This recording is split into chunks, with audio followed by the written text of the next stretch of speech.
Good evening, dear subscribers of the YouTube channel Politvizia Online, and we're happy to introduce my today's guest, Mr. Aaron Шарпантьер, famous American novelist. Good evening, Mr. Шарпантьер. Good evening, Mr. Kacin. Thank you for having me. Mr. Шарпантьер, last time we had an interview several weeks ago, and we discussed basically Russian invasion to Ukraine, Russian aggression towards Ukraine, and you recall your memories back in 2016 when you visited Odessa, and you shared your impressions about Ukraine, and actually how you reflected Ukraine. But today I would like to talk about slightly different subject which deals with life matters. And I think it's important to try to discuss some things which might be very useful for people who are now in desperate situation, people who don't have roof over their heads. And I hope our conversation will give some perspective for people who want to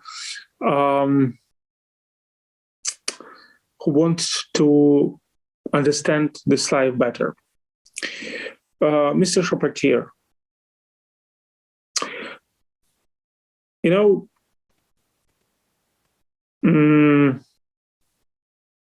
people usually prefer to think in categories black and white. So basically,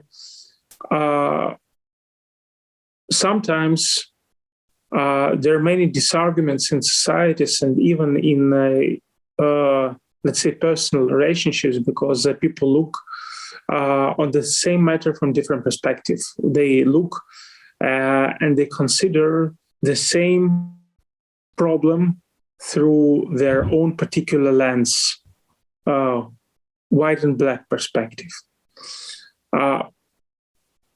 Why it is so hard for people to understand each other's point of view? Why it is so hard for people to accept different point of view? Why it is so hard to have a complex view on the life matters rather than trying to select arguments and circumstances which actually proves your point of view in the sake of other points of view? So you're saying that why do people misunderstand each other, and you're wondering how it develops into conflict? And are you speaking in terms of like cultural differences? Not only cultural differences, because this problem can exist even within one society, between the different, between friends, even within family. It is very hard for the person to abandon its own point of view. Usually a person tries to push its own point of view and selects and accepts arguments which proves his or her particular point of view. So I'm asking you, why people don't like to put themselves in other shoes and try to express empathy towards another person? Well, I think people get wrapped up in their own ego, and I think also they just it's just a problem of empathy, right? That they're not able to feel for other people. And I think, and you had talked about, me living in Odessa, Ukraine, and as you know, I lived in 5 countries, if I include my own country. Mm-hmm. And I'll talk about cultural differences, for instance. So one thing that I noticed is that and a friend of mine had said that when you live in a country for a British friend of mine had said that when you live in a country for, and she had lived in a country for, several years. When you live in a country for more than 2 years, you begin to see see the country through the people's, their culture, instead of seeing through your own cultural lens, And I think even though Ukraine and Russia are very similar, of course they're very different too. And they're definitely seeing issues and things through a different cultural lens. And, different people from different countries too. They have, Ukrainian people have a certain state of mind, and that makes them Ukrainian. And I believe that it's something that's beyond food, and it's beyond customs and things like that. I'm talking more in terms of the way that they perceive things or different situations. And I believe that Americans have their own American state of mind that's apart from,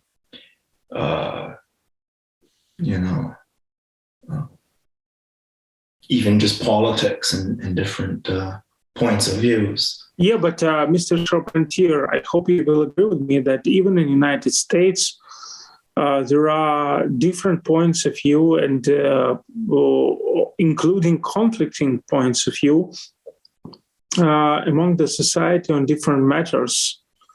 And frequently, it is very hard to, find a common ground, and it's very hard to accept others' point of view. This principle applies to different states when, and basically deals not with the state issues, but it deals with, rules, which is underpinned in the society, So why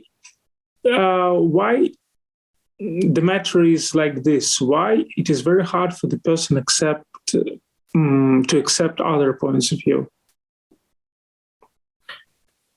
Well, first of all, I need to be clear about the different.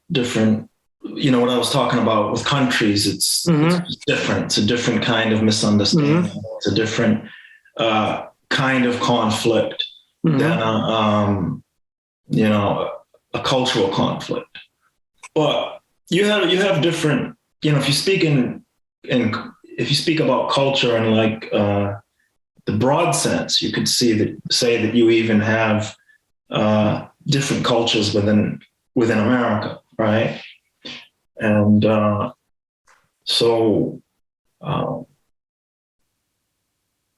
you ask, why do we have conflict even in America? I think these days in America, I mean, it's very easy to see this. I mean, I'm not saying anything that people already don't know, but Americans are definitely, I would say, I think they're extremely. I think that they're united with the Ukrainian. Generally speaking, I think that they're generally united with the that they're with Ukrainians with the Russian invasion. Which was very surprising, because I think Putin wanted to take advantage of the disunity in America, because there's been a lot of that, obviously, right? And this is something that even the two parties are united on, and even I was very, very surprised. And of course, I know that anything can happen, and I've seen some a lot of interesting things, but I mean, I just thought that Putin miscalculated, right? So I think what unites all people is just humanity, and when people or in the same society or people in different countries, when they see inhumanity, it brings them together, right? And I think that that's happening in even America. I mean, you still see some people who are buying into Putin's propaganda that Ukrainians are Nazis, or that Ukraine is an authoritarian government. And I can say, for someone who's lived there for not a long time, not a long enough time to see things like a Ukrainian, but I was starting to see things sort of like a Ukrainian. But one thing that I can say is that Ukraine is definitely not an authoritarian country, or it's not run by Nazis, or but I think that sometimes people will believe anything. And, we've seen that in America, right? In my own country. People just believe in whatever politicians say, So it's, these days we're having a war of misinformation, especially in the digital age, right? Because we're in a very, very different age. And misinformation can be passed, as we all know, at a much quicker and rate. Mr. Шарпантьер, I think you're aware about the discussions around introducing no-flight zone over Ukraine. Because this is actually very important for Ukraine. You know that Russia uses actually the sky in order to shelter bombs over Ukrainian cities, to destroy Ukrainian cities, to destroy people's life. And for Ukraine, it would be extremely important if NATO would introduce no-fly zone over Ukraine. So to prevent Russian forces, air forces, to shelter bombs in Ukraine. But unfortunately, NATO doesn't want to do this. Today, the Secretary General of NATO stated that NATO doesn't want this conflict between Ukraine and Russia to go beyond Ukrainian borders. So NATO doesn't want actually to be involved in the conflict. And I understand why NATO doesn't want to be involved in the conflict, because during the last 60, 70 years, Westerns, European and Americans started to live much better than their ancestors. They consume more, they have better standards of life, they have better situations in life, and they don't want to sacrifice everything they earned during the last decades. So my question will be, does this example, which I just mentioned to you, illustrates that more you get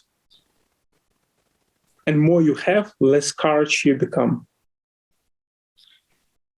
Well, I don't think it's necessarily a matter of courage. I think that,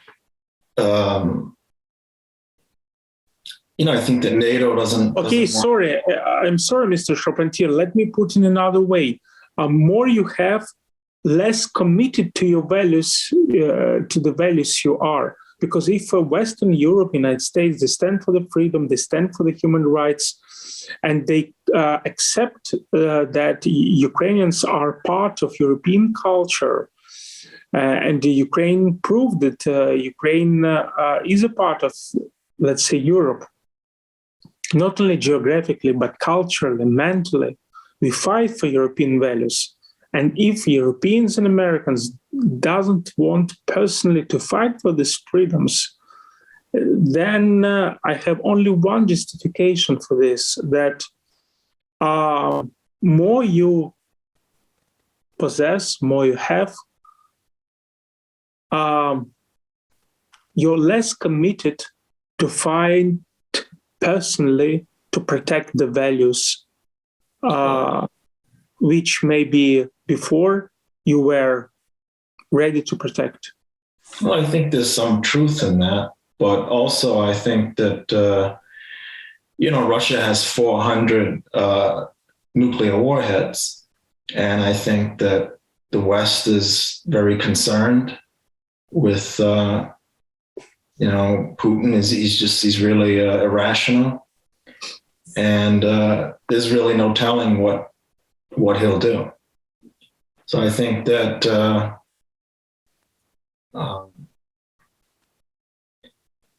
if we create a no-fly zone, then what happens if Russian warplanes do go into that zone? They have to shoot down the planes, and then NATO's going to get involved, right? And then we're fully committed to the war, and it's so I think that I just think it's a very difficult issue. But I understand the Ukrainian perspective too. They're the ones that they're really suffering, and I do think that there are other ways to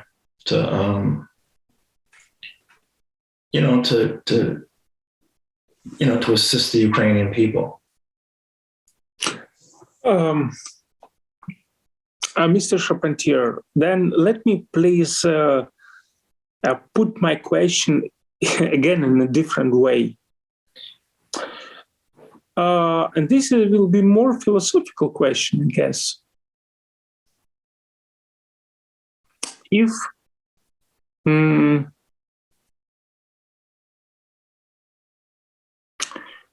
society, let's say, has a set of values which obviously are a core of the society, because the society can't exist without values. And the legal system of the society won't work if it's not based upon values.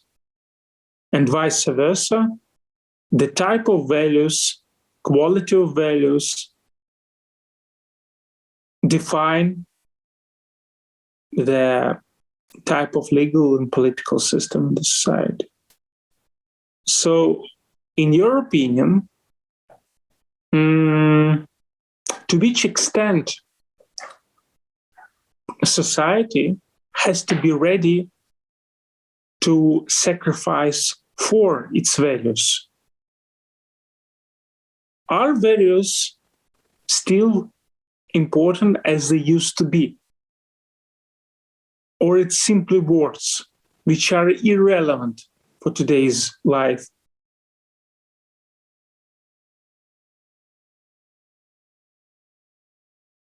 What do you think? I think that it's not really a question of values. I think it's a question of sanity and insanity. And,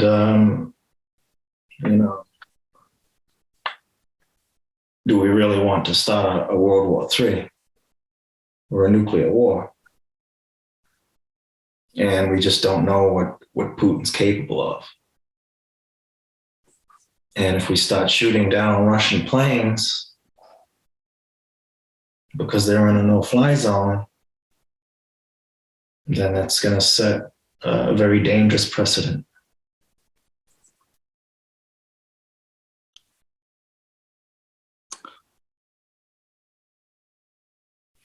In Russian, there is a saying,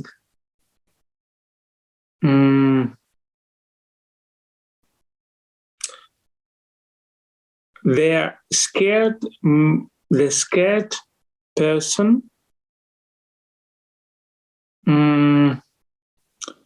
has extremely big eyes. So more person is scared bigger eyes person has. Maybe this is the problem of today's society, that we all are so adjusted to the certain level of comfort, especially Western world, is so adjusted to the certain level of comfort. So it's very hard to think outside this comfort and to act outside this comfort.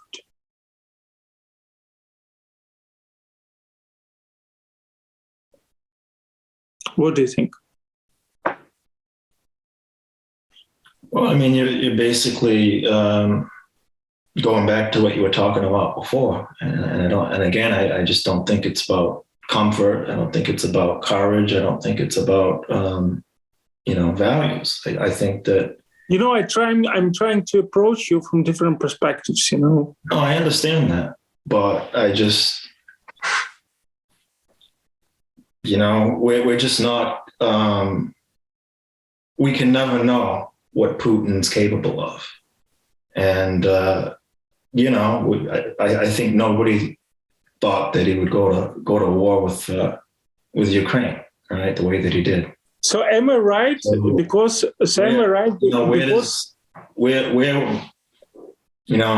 does he even have a line, that he won't cross?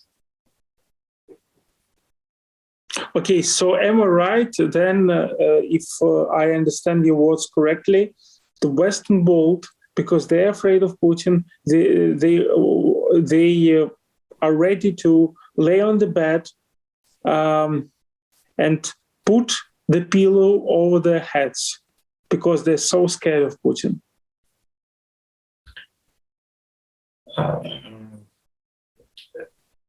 I don't think it's necessarily a question of fear. I just think it's a prudent decision to not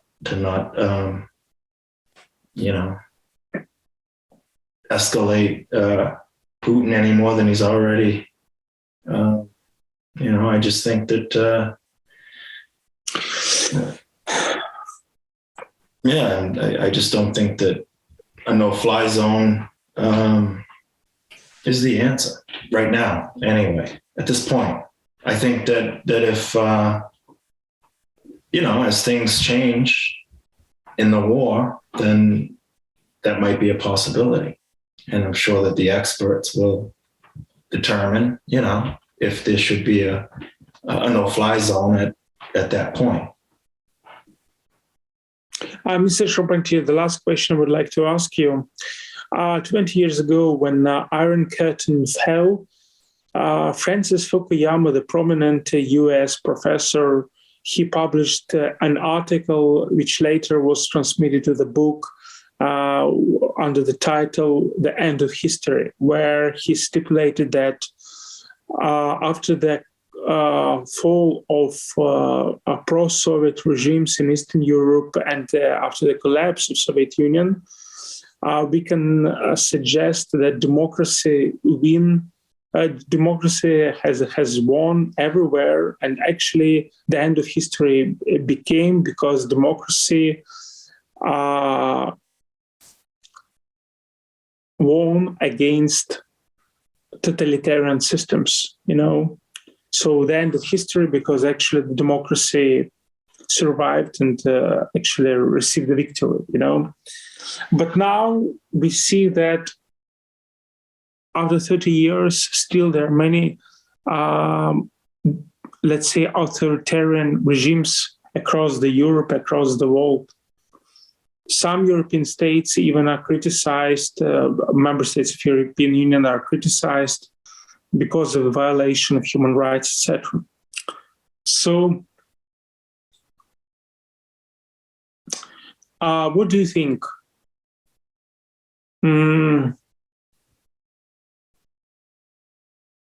When the end of history will come, and is there any end of history at all? Maybe the main lesson, the main rule of history is that we always go around in circles, and it is very important in some way when you have in the society, like in the nature, different type of political regimes like dictatorships and democracies, because when, let's say, there are dictatorships, then democracies, and people who live under democracies, they reassess their own states, and they actually respect more what they have, rather than they would respect if there was no alternative. Well, I mean, there will always be authoritarian governments. I don't think that they'll cease to exist. And that's the first thing. And I think